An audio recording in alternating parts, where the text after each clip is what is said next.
You wipe the counter for the second time tonight, and it still doesn't look clean. Not dirty, just unfinished. There's mail stacked at the edge of the island, a water bottle that's been refilled and abandoned 3 times today, a backpack strap hanging off the chair like it gave up halfway through being put away. You straighten the mail. You move the bottle to the sink. 5 minutes later, somehow, none of it stayed where you put it. It's almost 9. The dishes from dinner are done, technically, but the sink already has tomorrow's breakfast bowl sitting in it, like it knew it would end up there eventually.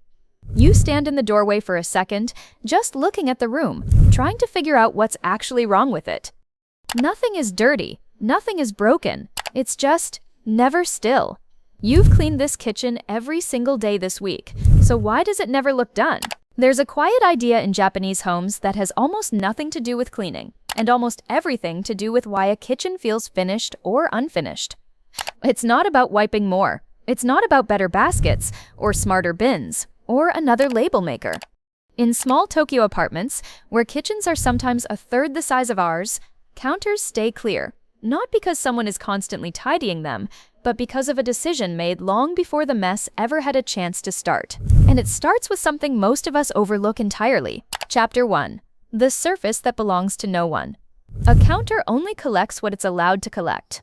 In many Japanese kitchens, the counter itself has no designated job beyond the task happening on it right now. Mail doesn't live there. Keys don't live there. There is no landing zone, because a landing zone, once it exists, will always be used, and once used, it will always grow. This isn't about willpower, it's structural. If a surface has no assigned role, your hand has nowhere automatic to put things down. The danshari philosophy, often translated loosely as decluttering, but really meaning the active refusal to hold on to what doesn't serve you, applies here not to objects, but to space itself. The counter isn't cluttered because you have too many things. It's cluttered because the counter said yes to being a catch-all, and once a surface says yes once, it keeps saying yes. Most of us do the opposite without noticing. We see an empty stretch of counter and treat it as available, a place for the mail, just for now, just until later. Later rarely comes on its own.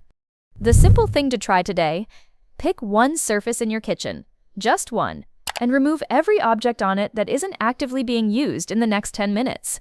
Don't organize what's there, just take it away. What's quietly waiting in the next room is even smaller and even more overlooked. Chapter 2. The drawer with one use. Open most Western kitchen drawers and you'll find 6 purposes living in one space. The junk drawer, the catch-all, the place where things go because no one decided where else they should go. In Japanese kitchen design, drawers are often shallow, specific, and singular. One drawer, one category. Chopsticks live with chopsticks. Nothing else is invited. The drawer isn't smaller because the kitchen is smaller. It's smaller because its job is smaller. And that's by design, not by necessity. The Western instinct is to consolidate. Fewer drawers doing more work feels efficient on paper. But a multi-purpose drawer means every time you open it, you're making a tiny decision. Where does this actually go? Multiply that by 10 times a day, and the mental fatigue adds up long before the physical clutter does. The takeaway here is small but specific. Choose one drawer in your kitchen and give it exactly one category of object. If something doesn't fit that category, it doesn't get a home in that drawer, even temporarily. There's a chapter coming about water, of all things, that might be the most surprising rule in this entire video. Chapter 3. The sink that empties itself. A Japanese kitchen sink is rarely left holding a single dish overnight, not because of some rule about hygiene, but because of a much smaller, much quieter habit. The dish gets washed in the same motion as the meal ending, not after. There is no pile that builds up during the day. There's no implicit agreement that dishes can wait until there are enough of them to be worth doing. Each dish returns to its place almost as quickly as it was taken from it, usually within minutes, sometimes immediately. We tend to treat dishwashing as a task to be batched. Wait until there's a real load, then deal with it all at once. It feels efficient, but a pile, once started, invites more pile.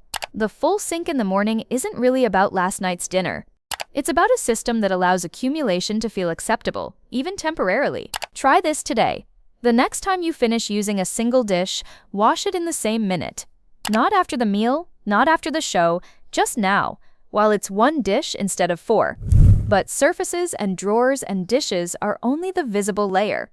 What's underneath them is the part almost no one talks about. Chapter 4. Fewer things, fewer decisions. A Japanese kitchen typically holds fewer duplicate tools. One good knife instead of 6 mediocre ones. One pot that does most jobs instead of a cupboard of single-purpose gadgets. This isn't minimalism as an aesthetic. It's minimalism as a decision reduction strategy.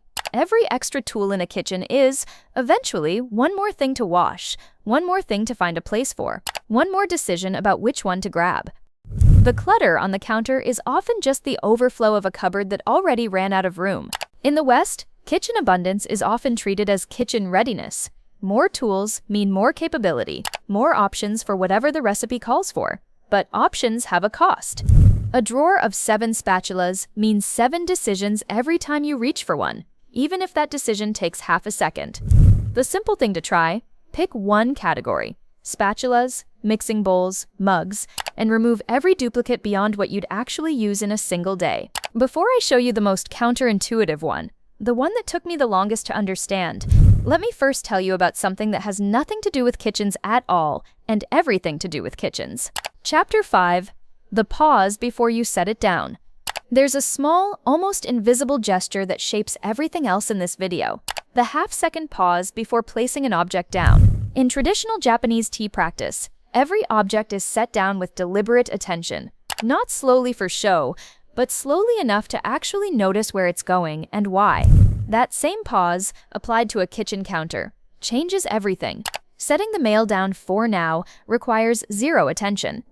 Pausing for half a second to ask, "Does this belong here?" requires almost the same amount of time, but it changes the outcome completely. We move through kitchens on autopilot, especially at the end of a long day. The mail gets set down because our hands are full and our mind is already 3 tasks ahead. The pause isn't slower living for its own sake. It's a tiny checkpoint that catches the clutter before it starts, instead of after. The takeaway: for one day, before you set anything down on the counter, pause for the length of one breath and ask whether it actually belongs there. Most of the time, you'll already know the answer. This next one isn't really about the kitchen at all. It's about why the kitchen keeps feeling unfinished even when it's clean. Chapter 6. The myth of done. Here's the quiet, counterintuitive truth underneath everything else in this video. A kitchen was never meant to feel finished. It's meant to feel settled. We chase the feeling of done, every surface clear, every dish away, a state we imagine and then feel like we failed to maintain. But a kitchen is a living system. Things will always move through it. The Japanese approach isn't to achieve a finished state and protect it forever. It's to make the resting state of the kitchen so simple that it returns there almost on its own, the same way a pendulum settles back to center without anyone pushing it. This reframes the entire goal. You're not failing because the counter has something on it again by Tuesday. You're succeeding if it takes 30 seconds, not 30 minutes, to bring it back to center. The kitchen isn't broken because it moves. It's working if it can return. The takeaway, and maybe the most important one: stop aiming for done. Aim for a kitchen that knows how to return to calm quickly, because that's a state you can actually sustain every single day without burning out trying to maintain perfection. You wipe the counter one more time tonight, but this time, there's almost nothing to wipe away. The mail has a drawer now. The water bottle has a shelf by the door, not a spot on the island. The single dish from dinner is already back where it belongs, washed in the same minute it was used. The room isn't spotless because you tried harder today. It's quiet because there was simply less for it to hold on to. You stand in the same doorway you stood in before. Same kitchen, same evening light, same tired Tuesday. But this time, when you look at the room, there's nothing left undone, nothing waiting, nothing unfinished. Calm was never about having an empty kitchen. It was about a kitchen that already knew where everything belonged before you ever set it down. If this felt like something your home needed to hear, there's more waiting for you here.